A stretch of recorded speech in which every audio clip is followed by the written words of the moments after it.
کوئی شخص ایسا کر سکتا ہے کہ پہلی رکعت میں سورہ آل عمران میں سے پڑھ دے اور دوسری رکعت میں سورہ بقرہ میں سے پڑھ دے؟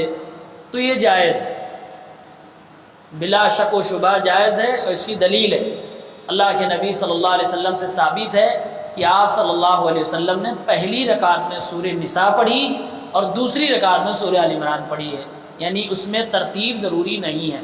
ترتیب وہاں ضروری ہے جب ایک ہی صورت میں سے آپ دونوں رکعت میں تلاوت کریں۔ مثلا سورہ بقرہ بہت لمبی ہے، 2 پارے سے زائد ہے، 2.5 پارے میں ہے۔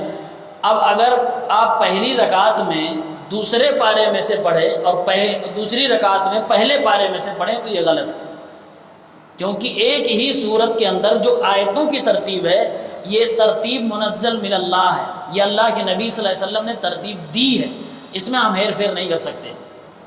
آیتوں کی جو ترتیب ہے الحمدللہ رب العالمین کے بعد الرحمن الرحیم ہی آئے گا، یہ ترتیب اللہ کے نبی کی جانب سے ہے، اس میں ہم ہیر پھیر نہیں کر سکتے۔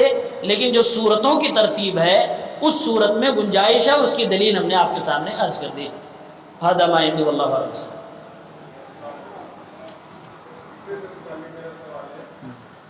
جیسے کہ پہلی رکعت میں ہم چھوٹی صورت پڑھیں، دوسری میں یہ طریقہ صحیح ہے کہ پہلی رکعت میں چھوٹی ہو یا دوسری رکعت میں اس سے چھوٹی ہو۔ ان کا سوال ہے کہ کیا کریں، پہلی رکعت میں لمبی صورت پڑھائیں اور دوسری رکعت میں اس سے چھوٹی پڑھائیں یا کیا کریں؟ تو اس کا جواب ہے جس طرح آپ کو قرآن یاد ہو اس میں بہتر ہے پہلی رکعت میں تھوڑی لمبی پڑھیں اور دوسری رکعت میں اس سے تھوڑی چھوٹی پڑھیں۔ آپ اگر اپنا اکیلے پڑھ رہے ہیں چاہے فرض ہو چاہے نفل ہو، لیکن اگر آپ امام ہیں تو مقتدی کا خیال رکھیں۔ آپ امام ہیں تو مقتدی کا خیال رکھیں۔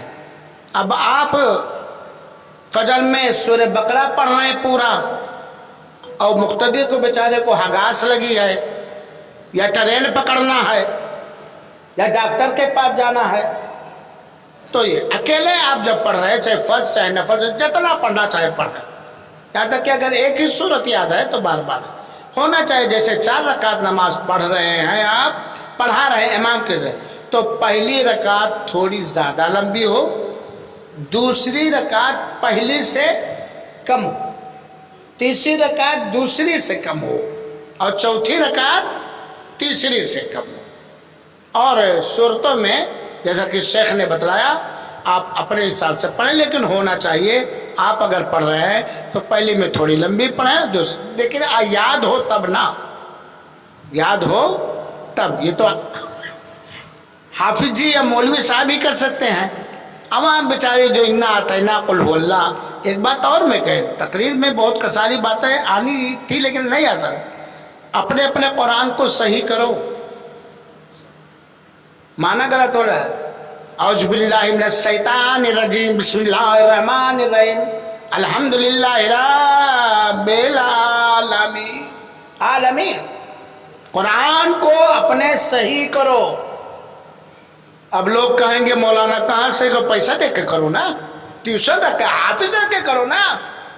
آپ اپنے بچے کو انجینئر اور ڈاکٹر بنانے کے لیے سارے توانائی خرچ کر دیتے ہو، اپنے بچے کو ایمان والا، قرآن والا، تجوید والا بنانے کے لیے مولوی صاحب فری آ جاتے تو بڑا اچھا رہا۔ خالی ایک چاپ 2 چیزیں غلط ہیں سمجھ، ایک تو گھروں میں مولوی صاحب کو بلاتے ہو اور آپ کی عورتیں پردہ نہیں کرتی، ہوتا ہے کہ نہیں دادا؟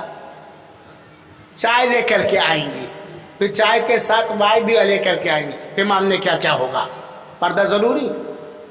اور کچھ لوگ اپنے بچوں کو پڑھانا ہی نہیں چاہتے، اسی لیے کہا جاتا مسجد کے اندر حافظ قرآن رکھو، باقاعدہ اچھا تجوید والا، سب لوگ مل کر مدرسہ قائم کرو، مدرسے سے آپ کے بچوں کو قرآن بھی اور آپ بھی سیکھ سکتے ہو۔ آپ لوگ اتنے لوگ ہو، کتنا قرآن صحیح کبھی آئے حافظ عثمان صاحب کے پاس کہ مولانا پڑھا دیجئے، مولانا سکھا دیجئے، مولانا آپ کا محنتانہ میں دوں گا؟ بولو بولو کتنی دعائیں۔ تو میرے بھائیوں جاگو، اور اپنے بچوں کو جگاؤ. اللہ توفیق دے. آمین. اب اللہ کا شکریہ ادا کرتے ہوئے آپ سب کا سوال ہے کیا؟ ہاں بولیے.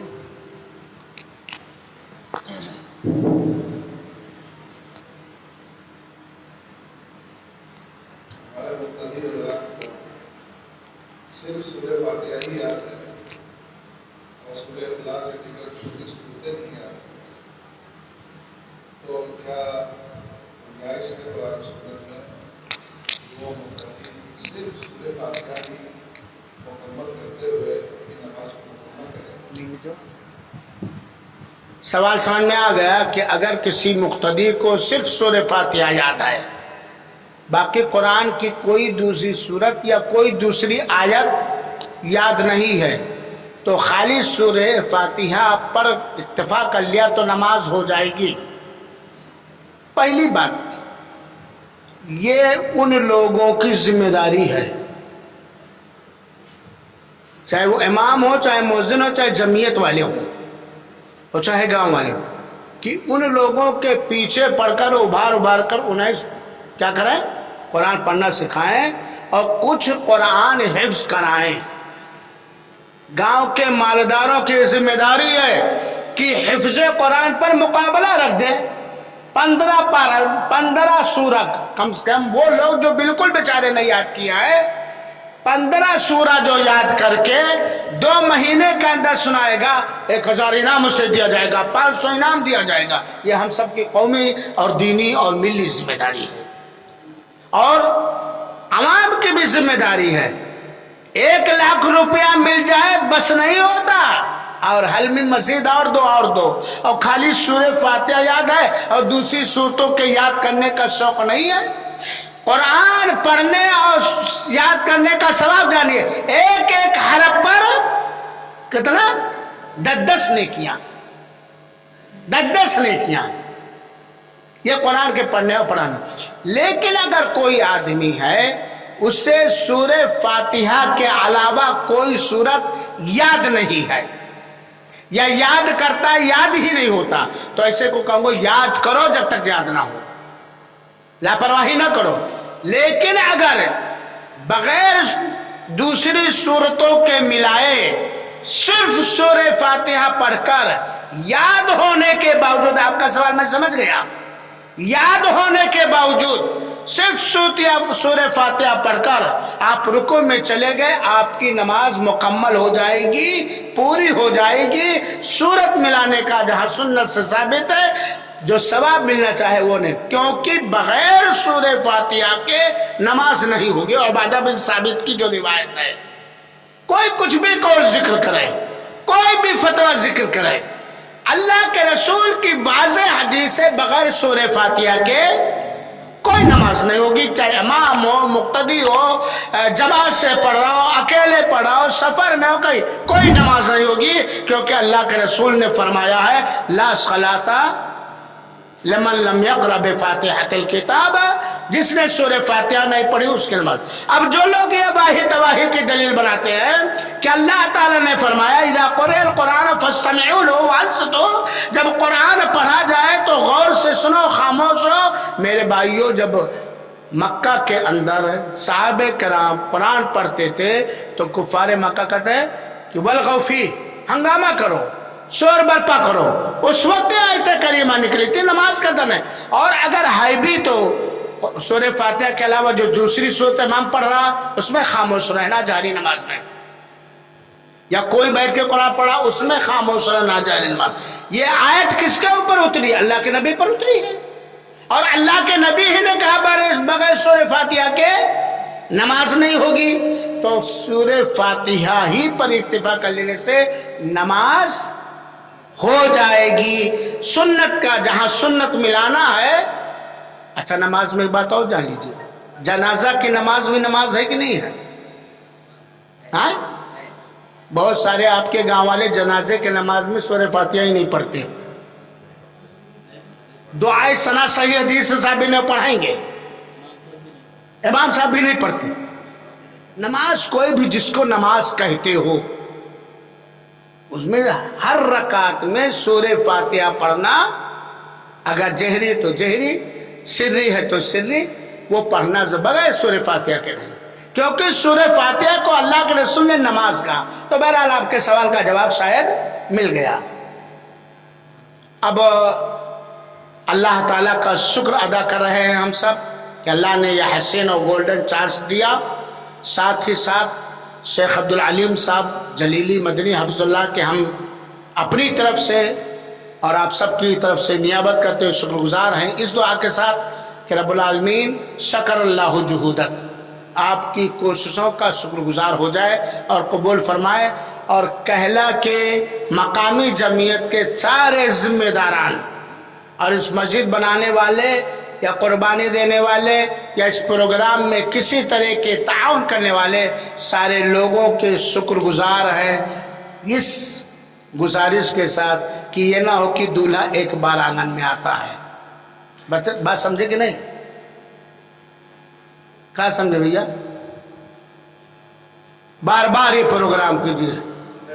بہت سارے لوگ دولہے کو بلاتے ہیں آنگن میں، نہ حالانکہ غلط ہے.